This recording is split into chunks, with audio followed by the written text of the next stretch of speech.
오늘 이 본문 제목, 제가 가장 문제될, 가장 여러분들이 퀘스천 마크를 던지실 이 구절을 그대로 적어봤습니다. 누가 내 어머니고 내 형제들이냐. 유교 사상이 강하게 확립된 우리 대한민국에서 또는 유교권 문화에서는 참 이 본문 말씀이 쉽지가 않습니다. 누가 내 어머니고 누가 내 동생들이냐. 아니, 예수님께서 아무리 하나님이신 하나님의 아들이시지만 이 땅에 또 인간의 몸을 입고 오셨는데 낳아주신 어머니 또 마리아를 또 그 동생들을 예수님만 동정녀 되셔서 이 마리아가 성령의 잉태됨으로 낳았지만 그 동생들은 그죠? 요셉과 함께 마리아가 자연적으로 낳은 동생들이죠.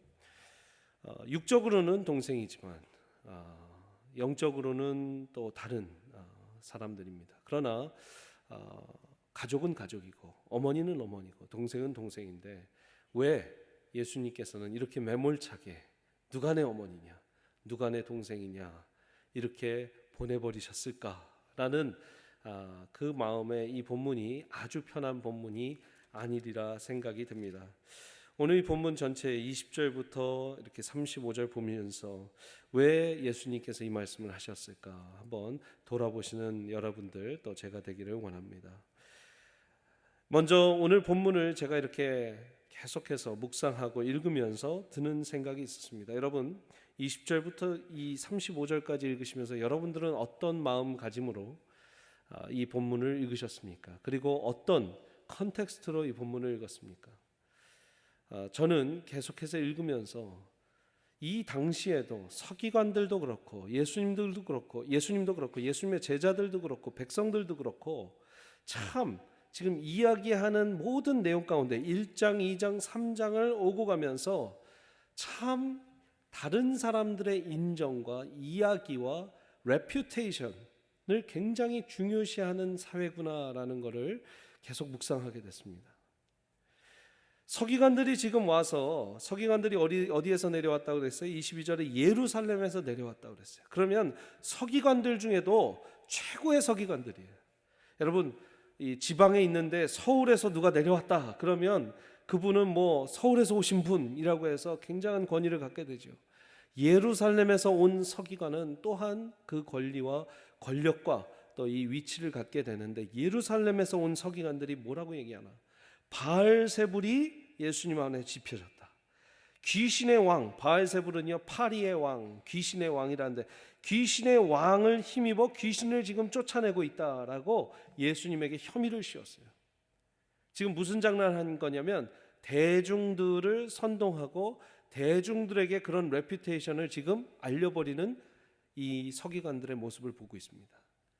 예수님의 제자들도 이제까지 굉장히 사람들이 예수님을 뭐라고 하는가, 예수님이 이런 기적을 펼쳤을 때 어떻게 이 백성들이 반응을 하는가를 굉장히 유의 깊게 보고 있었습니다. 우리는 유교 사회에서 살았기 때문에 남들 눈치 보고 남들이 어떻게 생각하는지를 어떻게 생각하고 있는지를 굉장히 많이 신경 쓰는 사회에 살고 왔어요. 지금도 사실 그렇죠. 미국에서도 굉장히 자유로운 것 같지만 또 한인 소사이티에서는 신경 쓰기 마련입니다. 그런데 지금 이 예루살렘 또 이스라엘에서 이런 일이 일어났다라는 것을 참 저는 재밌게 보고 있습니다. 그러면서 제가 이번 주 또 저번 주 일어난 많은 사건 가운데 이런 퀘스천을 이 본문을 묵상하면서 갖게 됐습니다. 사람은 무엇으로 자신의 존재를 인정받는가? 한번 따라서 읽어보실까요? 시작. 사람은 무엇으로 자신의 존재를 인정받는가? 첫 번째 대답은 당연히 남의 레퓨테이션 갖고 남의 평가 갖고 우리를 존재를 인정받으면 안 된다. 이거 여러분들 다 답을 알고 계실 겁니다. 새로운 말이 아니에요.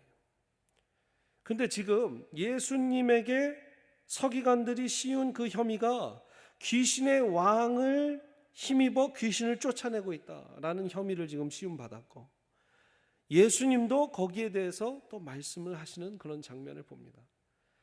여러분들이 억울하게 이 말도 안 되는 예수님에게 지금 귀신의 왕을 힘입어 귀신을 쫓아낸다라는 이런 혐의를 지금 뒤집어 씌운 것처럼 여러분들에게 말도 안 되는, 논리도 안 맞는, 이치에도 맞지 않은 그런 오해를 여러분들에게 씌우면 여러분들은 어떠십니까?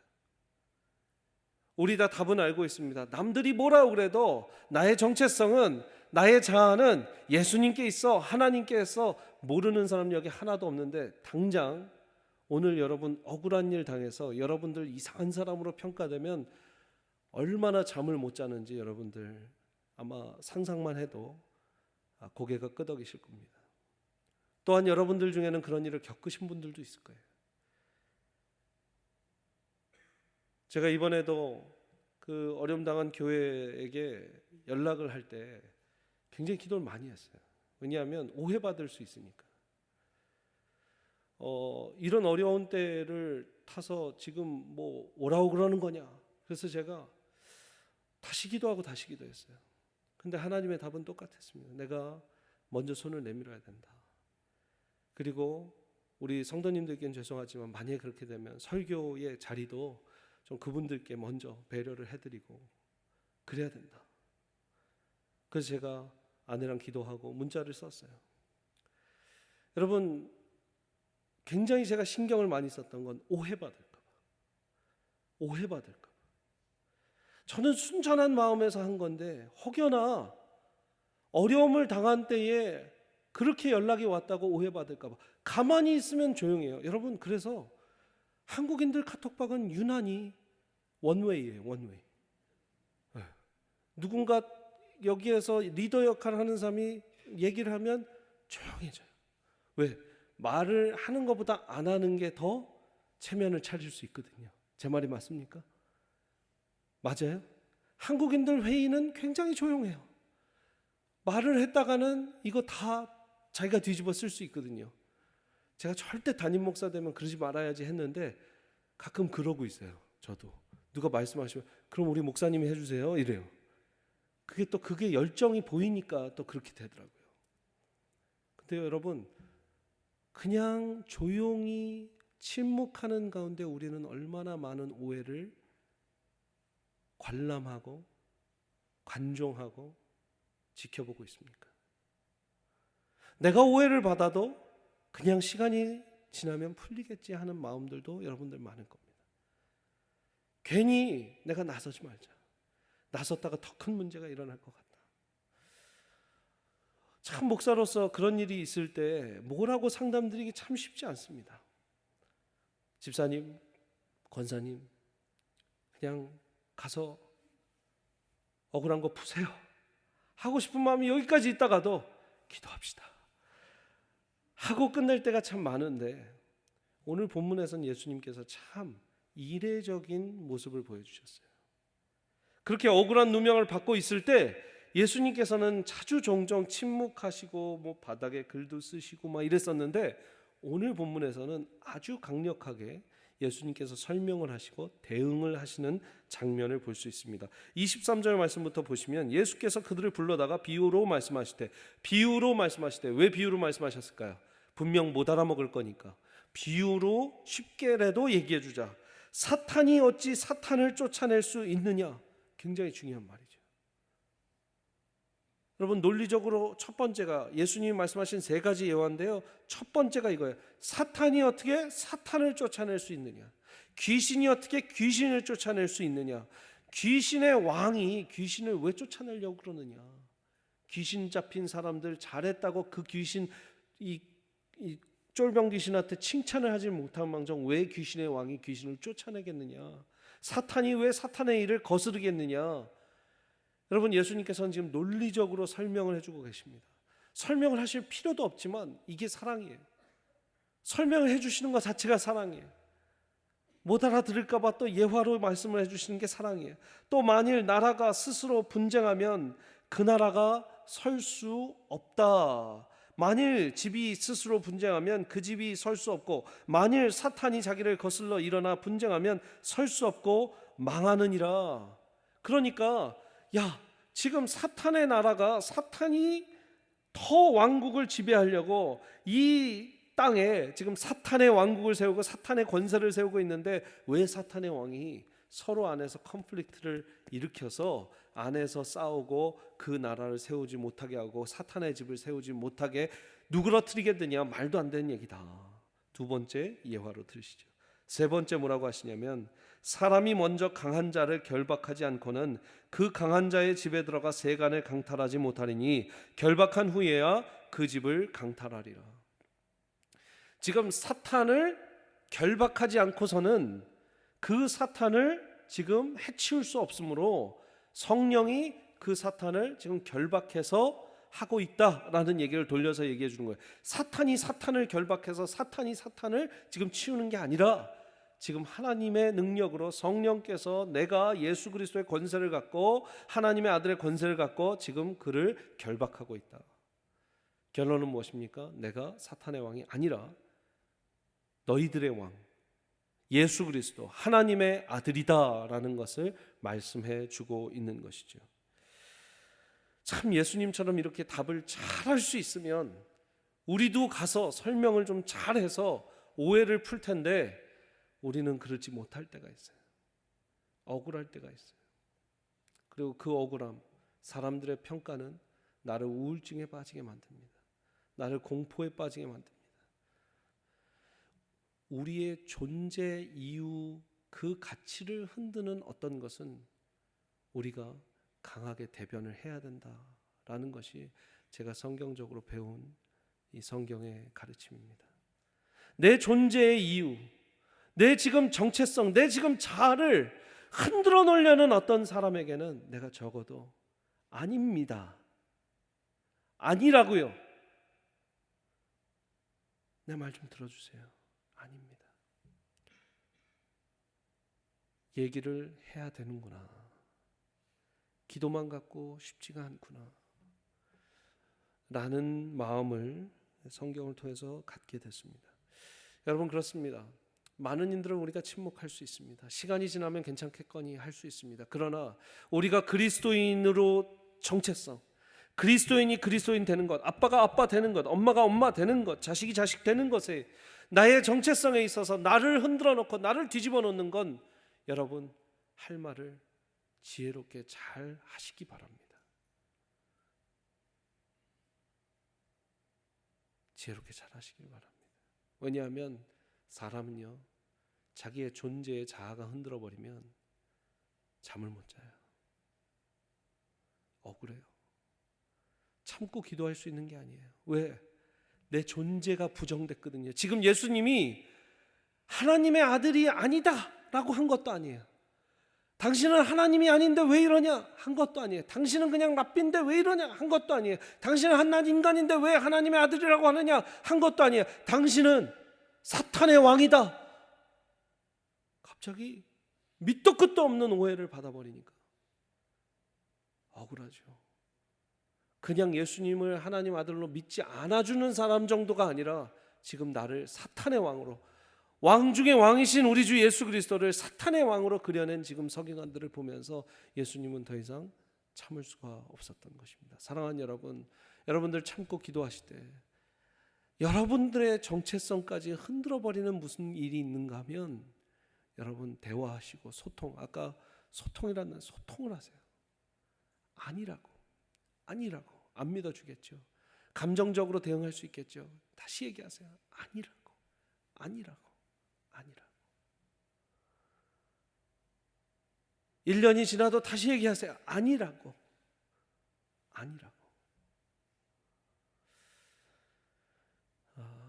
여러분들 중에 분명히 그런 일들을 겪고 계실 분들이 있어서 제가 이 본문에 아마 그렇게 묵상을 했던 것 같습니다. 그러나 예수님의 모습에서도 우리가 찾아볼 수 있는 것은 지혜롭게 아니라고. 저는 이 교회 와서 몇 번을 이 얘기를 했습니다. 우리는 설명이 필요한 존재들이다. 제가 옛날에 있었던 어느 교회에 선임 목사님이 하셨던 얘기예요. 제가 전도사 시절 때 그 목사님 그러셨어요. 우리는 다 설명이 필요한 존재들이잖아요. 저는 그분의 어떤 다른 사역이 기억나고 어떤 다른 설교가 기억나는 게 아니에요. 우리가 회의를 할 때면 늘 그분이, 그 교회 행정목사님이셨는데 우리는 설명이 필요한 존재들이잖아요. 설명을 합시다 했는데 그게 잊혀지지가 않아요. 살면서 그런 오해를 받을 때도 제가 그분 생각이 나면서 우리는 설명이 필요한 존재들이잖아요. 아멘이십니까? 우리 한번 옆에 분에게 이렇게 얘기하겠습니다. 우리는 설명이 필요한 존재입니다. 설명이 필요한 존재들이다. 나는요 분명히 생각했고 분명히 얘기했다고 했어요. 근데 저 사람은 못 들었대요. 부부관계에서 그런 일 너무 많아요. 아멘이십니까? 그래서 저의 아내랑 저랑은요 카톡에 증거를 남겨놓기로 했어요. 여보 그 위에 올라가 봐 하면 그 얘기한 거예요. 그냥 말하면은 애들 뭐 키우고 뭐하고 요리하고 뭐하고 뭐 빨래하고 뭐하고 말씀 준비하다 뭐하고 까먹어요. 분명히 얘기했는데 까먹을 때가 있어요. 그래서 우리 중요한 건 카톡으로 남겨놓자. 여러분 카톡이 검찰에서도 수사하시는 거 알죠? 커뮤니케이션에는 또한 지혜로움이 필요하고 또 둘이 잘 이야기한 걸 좀 정리하는 것도 필요해요.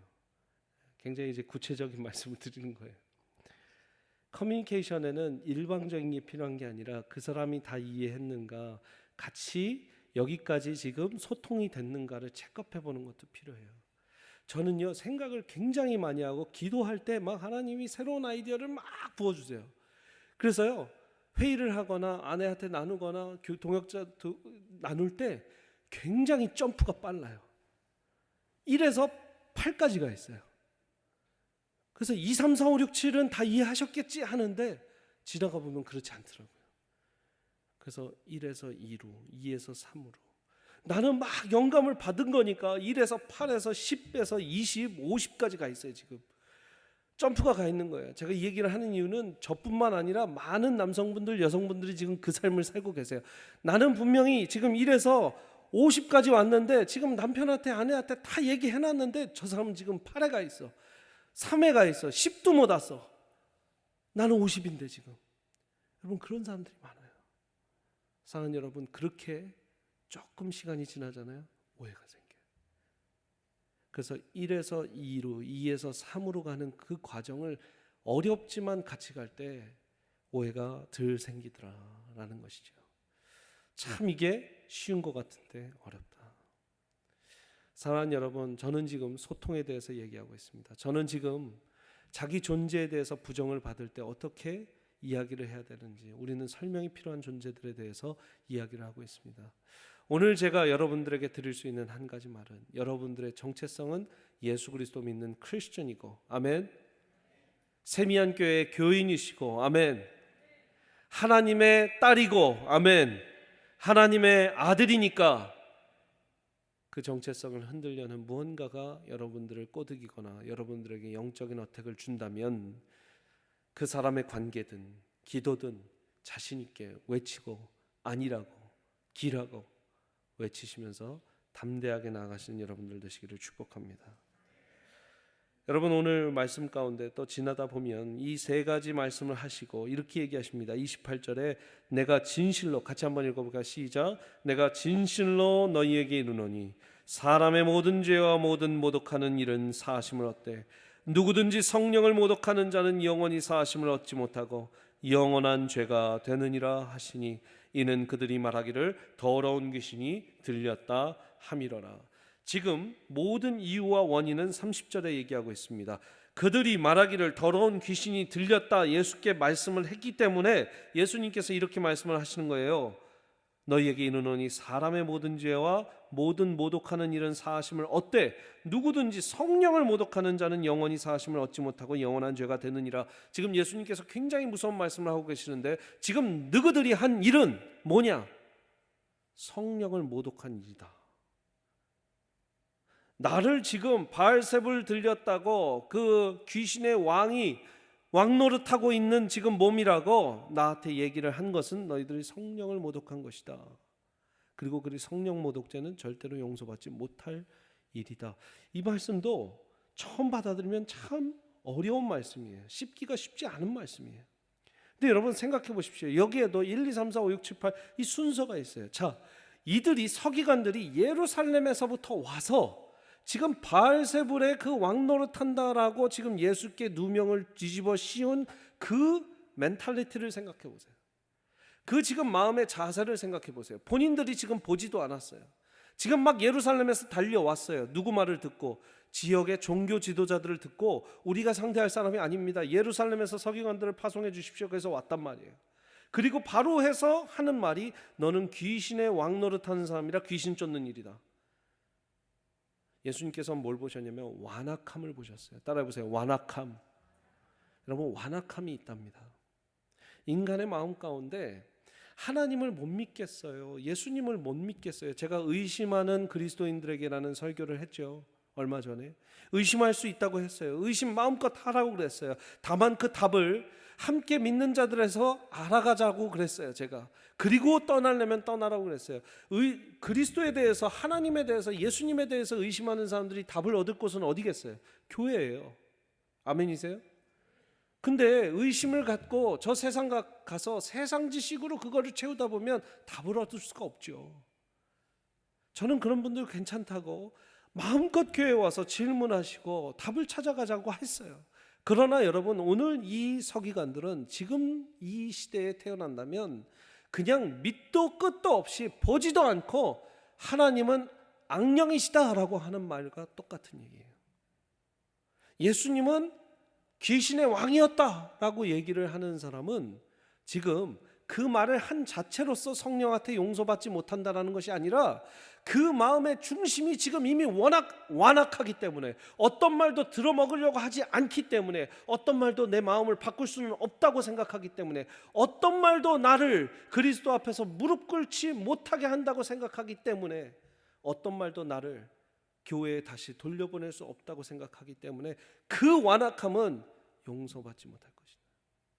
사랑하는 여러분, 제가 이렇게 신앙생활하고 목회하다 보니까 그런 분들이 있답니다. 예수님을 믿는다고 했고 분명히 성경을 더 잘 알아가고 계시는데 완악한 마음 가운데 교회의 모든 걸 부정하고 본인만 그냥 내가 더 잘한다, 내가 더 많이 안다, 내가 더 이상 받아들일 거 없다, 너희들이 나한테 배워라. 마음이 너무나 완악해진 거예요. 물론 그분이 예수님 믿는 고백이 있었다면 하나님께서 천국 보내시고 안 보내실 것은 하나님이 결정하시는 일이에요. 그러나 사랑하는 여러분, 의심을 갖는 것과 주님께 퀘스천을 던지는 것, 이 이상으로 내가 밑도 끝도 없이 모든 것을 부정해버리는 것은 너무나 완악한 사람의 마음입니다. 우리 교회는 그런 분들이 없으시길 간절히 축복합니다. 누구에게도 배울 것이 있다고 했어요. 나보다 남을 낮게 여기라고 했습니다. 빌립보서 말씀이죠. 그렇다면 교회 안에서도 집사님, 권사님, 장로님들에게 나보다 남을 낮게 여기랬어요. 그러면 새 신자에게도 우리가 배울 게 있을까요, 없을까요? 있어요, 없어요? 있어요. 아무리 내가 봤을 때 집사님으로 인정하지 못하겠는, 권사님으로 인정하지 못하겠는 분이 혹시나 마음 가운데 있을지라도 그분한테도 배울 게 있다고 그랬어요, 없다고 그랬어요, 성경에? 있다라는 거예요. 왜? 나보다 남을 낮게 여기고 남을 나보다 낮게 여기라고 했으니까. 맞습니까? 우리 주님이 그렇게 겸손하게 우리를 가르치셨어요. 예수님의 그 모습으로 저는요, 제가 어느 날인가 정말 하나님께서 부르신다면 제 비석에 빌립보서 2장 5절부터 8절의 말씀을 꼭 적어주시기 바랍니다. 저는 그대로만 살고 싶어요. 예수님께서 하나님의 동등됨을 취하지 않으시고 아버지의 동등됨을 취하지 않으시고 이 땅에 오셔서 죽기까지 순종하셔서 그 겸손한 자세로 예수님이 비우심의 모습을 보여줬다면 우리 그리스도인들이 용서 못할 사람이 어디 있고 품어주지 못할 사람 어디 있고 말실수 한 번 했다고 몇 년 가면 그거 예수님 믿는 사람 아닙니다. 한 번 나한테 못된 짓 했다고 10년 동안 그 사람 미워하면 그거 예수님 믿는 사람 아니에요. 제가 기도할 때 땅 끝까지 저를 겸손하게 해주십시오 하는 기도합니다. 여러분, 겸손하면 용서할 수 있습니다. 겸손하면 사랑할 수 있습니다. 겸손하면 내가 남을 더 나보다 나은 사람으로 여길 수 있습니다. 얼마나 내 눈에 부족한 사람일지라도 그 사람은 나보다 낫다고 성경에 적혀 있습니다. 그렇다면 사랑하는 여러분, 아무리 못난 사람도 여러분보다 낫다고 성경에 적혀 있으니까 배울 점을 찾고 그분의 강점을 찾고 그분의 좋은 점을 찾고 그분에게 세워드릴 점을 찾아서 그분 세워드릴 노력을 하는 것이 크리스천들의 모습이다. 아멘이십니까? 제가 어느 날 실수하는 날도 있겠죠. 뭐 이미 했을 수도 있었을 겁니다. 여러분들 눈에 보시기에 어떤 부분이 실수했을 수도 있어요. 그러면 그날부터 목사님한테 시험 받았어. 나 교회 옮길 거야. 이게 지극히 1차적인 반응입니다. 그런데 다시 한번 제가 그렇게 강조하는 빌립보서 2장 말씀을 집에 가서 보시면, 그래, 저분한테도 배울 게 있다니까. 하나님이 목사님으로 주신 이유가 있겠지 하면서 배워보시고, 저도 그 성도님을 바라볼 때 저 성도님께도 잘 배울 게 있겠지, 내가 배워보고. 여러분, 이렇게 아름다운 교회가 계속해서 세미한 교회가 되기를 간절히 축복합니다. 성령 모독하는 일, 여러분, 그 마음의 완악함, 그러면 예수를 더 받을 수 없는 사람들의 그 마음. 내일 우리는 전도팀이 이제 시온 마켓에 갑니다. 할렐루야. 그래서 제가 여기 들어오기 전에 지금 시온 마켓 나갈 전도팀 잠깐 그 전도 세미나를 했어요. 내일, 사랑하는 여러분, 오늘 기도해 주실 때 내일 한 영혼이 돌아올 수 있도록 기도해 주시길 바랍니다. 마음이 완악해서 예수님 안 믿을 거야 고집피는 사람도 우리를 만나고 기도로서 무너지고 무릎 꿇는 역사가 있기를 간절히 축복합니다. 지금 우리 전도팀 가고 또 우리 목자 목녀님 그 카톡방에는 다 알려졌지만, 여러분들 중에도 혹시 나 전도하고 싶다 내일 가서 하시는 분들은 1시까지 교회 오셔서 같이 우리 시온 마켓으로 오셔서 1시에 그쪽 어디에 모인다 이런 거 저기 안 했으니까 가서 세미한 교회 20-30명 같이, 저도 내일 갈 거예요.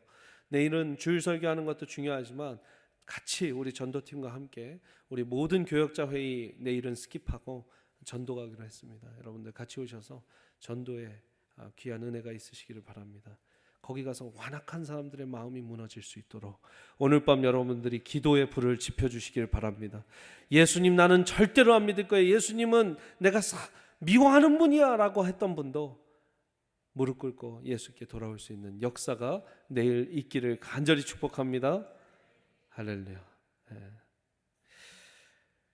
자, 이렇게 지금 나의 그 존재를 부정하는 사람들에 대해서 지금 예수님이 어떻게 답을 하셨고, 성령 모독하는 자 영원히 사심을 못한다까지 말씀하신 걸 봤습니다. 자, 그렇게 나를 잘 모르는 사람들이 와서 그러는 것도 마음이 아파요. 근데 하물며 나를 잘 아는 부모님, 나를 잘 아는 가족, 이 사람들이 나를 반대할 때는 어떻게 해야 되는가? 오늘 말씀에 또 나와 있는데 같이 한번 이 질문을 읽어보겠습니다. 가장 가까운 사람들이 나를 반대할 때는 어떻게 하나? 같이 한번 읽겠습니다. 시작. 가장 가까운 사람들이 나를 반대할 때는 어떻게 해야 하는가? 지금 말씀을 보시면 여러분들 31절에 그때 예수의 어머니와 동생들이 와서 밖에 서서 사람을 보내어 예수를 불렀다 기록을 하고 있습니다. 지금 밖에 서서 어떻게 기다리고 해, 어머니를 어떻게 기다리게 하나, 이런 표현을 지금 걱정을 하는 분들도 있겠지만 저는 그렇게 처음 걱정을 했어요. 왜 밖에 서서 세워놓으셨을까? 근데 이 서서의 표현이요, 여러분, 굉장히 강한 자기의 고집을 세우는 것을 원어적으로 표현을 한 겁니다. 그래서 이 밖에 선 사람들은 아주 강하게 지금 예수님을 반대하는, 스테이코라는 이 단어인데, 그 서다, 신념을 굽히지 않다, 스테이코라는 단어예요. 여러분, 그 단어를 사용하면서 내가 서서 신념을 굽히지 않고 예수를 용납할 수 없다라는 표현이 이 서서예요. 어머니와 동생들이 와서 밖에 서서 사람을 보내어 예수를 부르니, 32절 말씀 같이 읽습니다. 시작. 무리가 예수를 둘러 앉았다가 여짜오되 보소서 당신의 어머니와 동생들과 누이들이 밖에서 찾나이다. 지금 예수님의 옆에는 누가 있냐? 둘러 앉은 사람들이 있다. 둘러 앉은 사람들의 그 단어는 여러분 함께 거주하고 함께 생활하다라는 원어적 표현이 있어요. 지금 이 둘을 강조해내느냐고 31절과 32절 이 얘기를 해놓은 거예요. 지금 30절에는 밖에 서서 31절에는 밖에 서서 동생과 어머니가 예수를 불렀고, 안에서는 같이 둘러앉아 같이 함께 거주하고 생활하는 지금 이 무리들이 예수님 어떻게 할까요? 얘기를 하는 것이죠. 지금 누가 사실 옆에 있고 누가 옆에서 나의 힘이 돼줘야 합니까? 어머니와 동생들이죠. 그런데 지금 상황은 어떻게 돼요? 어머니와 동생은 밖에서 나랑 대립하는 관계로 서 있고, 오히려 지금 안에 있는 나를 따르는 무리들이 지금 나와 함께 거주하고 있고 함께 동거하고 있는 사람, 함께 앉아 있는 사람이다 라고 표현을 했습니다. 그리고 예수님께서 이런 말씀하십니다. 누가 내 어머니고 누가 내 동생들이냐. 둘러앉은 자들을, 내 옆에 둘러앉은 자들을 보시고 내 어머니와 내 동생들은 너희들이다 얘기를 하셨습니다. 그리고 35절 말씀 같이 읽습니다. 시작. 누구든지 하나님의 뜻대로 행하는 자가 내 형제요 자매요 어머니이니라. 예수님은 지금 어머니와 동생을 부정하려고 누가 내 어머니고 누가 내 형제야 라고 얘기한 것이 아니라, 내 옆에 있는 당신들이 내 형제고 내 자매고 내 어머니다라는 걸 인정하기 위해서 스틸 가족이라는 그 구성체에서, 여러분 예수님이 가족 전체를 부정하지 않으셨어요. 가족이라는 걸 인정하셨어요. 형제라는 걸 인정했어요. 자매라는 걸 인정했어요. 어머니라는 걸 인정했어요. 그 관계는 인정해요. 그러나 그 관계가 나에게 누구여야 하는가? 나 옆에 둘러앉아 함께 하나님을 바라보고 있는 사람들이다. 여러분, 가까운 사람들이 나를 얽매고 오해하고 계속해서 시험 들게 하고 어렵게 하고 반대할 때는 어떻게 하는가? 관계의 정의를 다시 내리셔야 합니다. 저를 따라서 관계의 정의를 다시 내리자.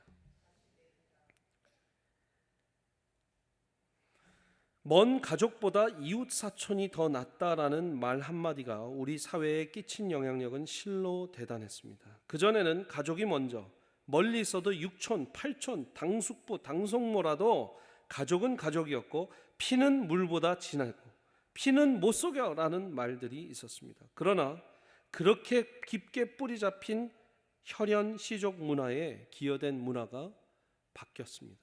어떻게 바뀌었는가? 사회화가 되고 이제 그 산업화가 되고 점점 더 도시화가 되고 핵가족화가 되면서 자기의 고향에 있는 육촌 팔촌 누구보다 내 옆집 누구가 더 가까운 나의 이웃사촌이다라는 말이 그때부터 시작됐어요.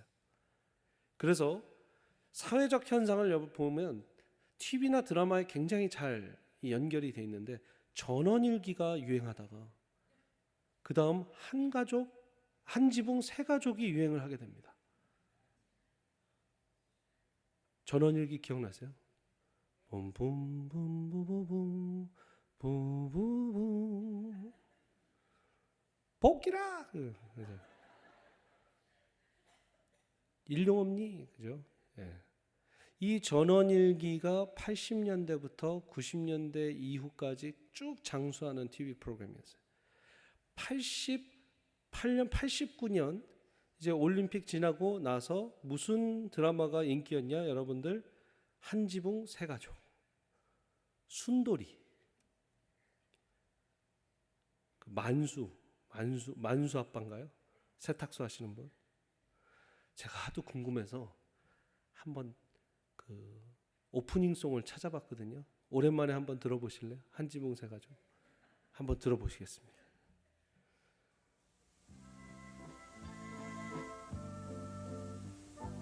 봄바람 분다고 장독대 꽃피나 찬바람 분다고 물동이 깰 이면식 씨 참 젊었죠? 저때. 아이들 노는 소리 앞집 아저씨 너털 웃음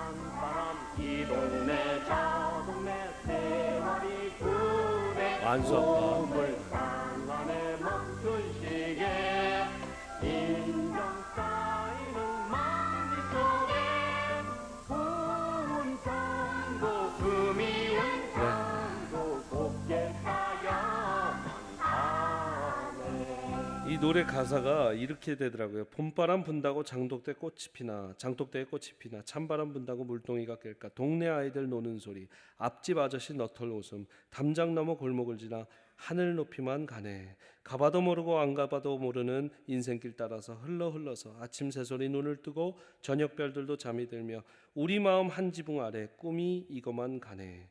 이렇게 김창완 씨가 불렀는데, 여러분, 이게 사회적인 지금 이 변화였어요. 처음엔 전원일기의 사회를 살다가 이제는 한 지붕 안에 세 가족이 있으면 이 세 가족 안에서 우리가 이웃사촌이 됐다라는 이 사회적 정의, 관계의 정의가 바뀌면서 교회의 모든 접근 방식, 교회가 성도님들을 찾아가고 하는, 여러분, 그때 당시에 구역이 생겼어요.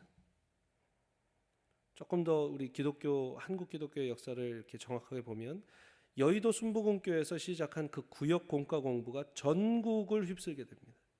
왜요?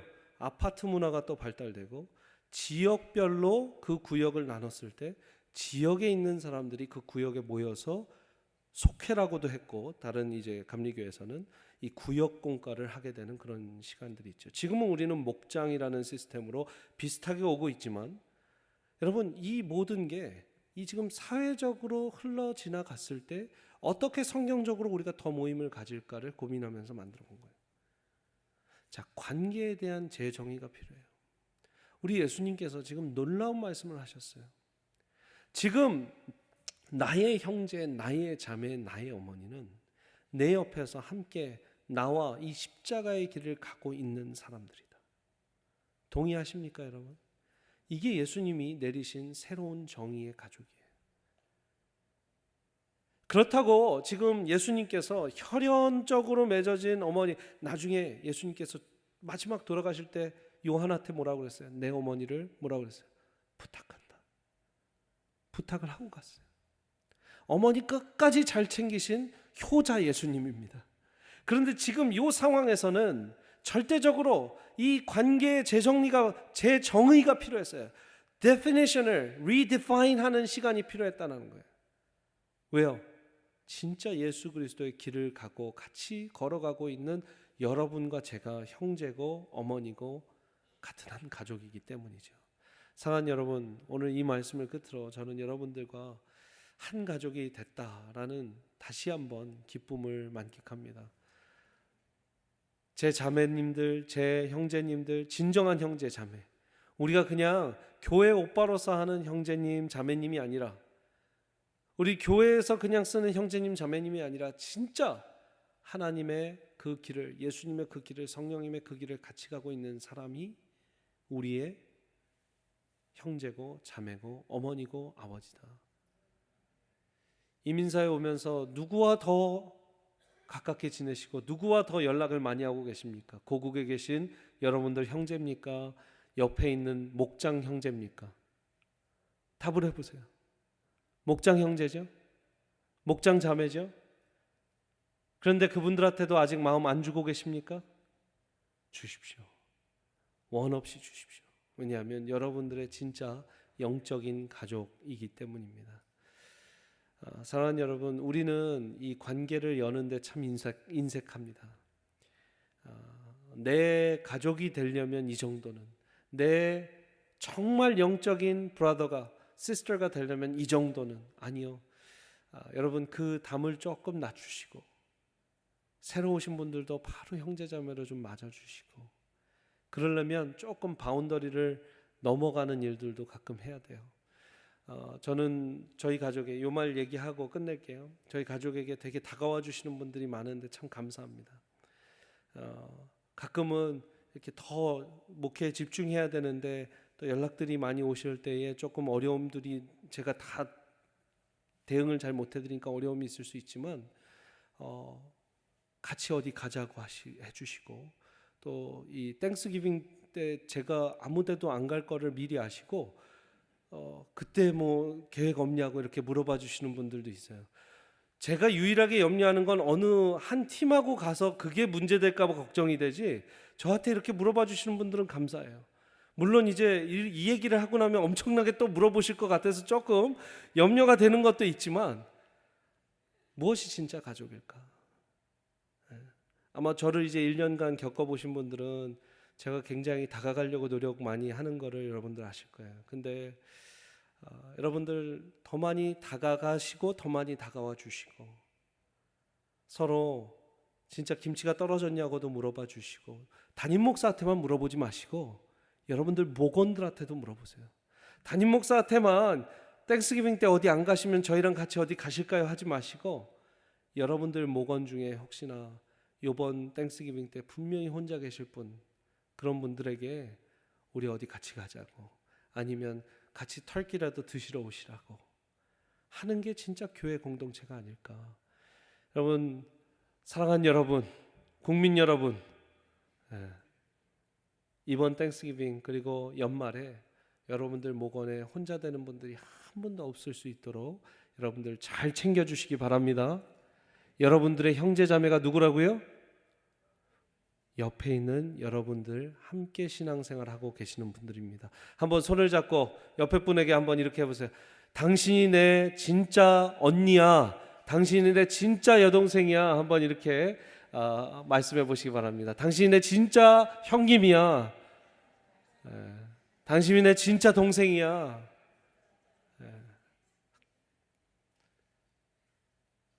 진짜 동생, 진짜 형님, 진짜 여동생, 진짜 언니는 우리 안에 있는 거예요. 아멘. 네, 우리 같이 이 찬양하고요, 또 함께 기도하고 또 공동체를 위한 시간 또 갖도록 하겠습니다.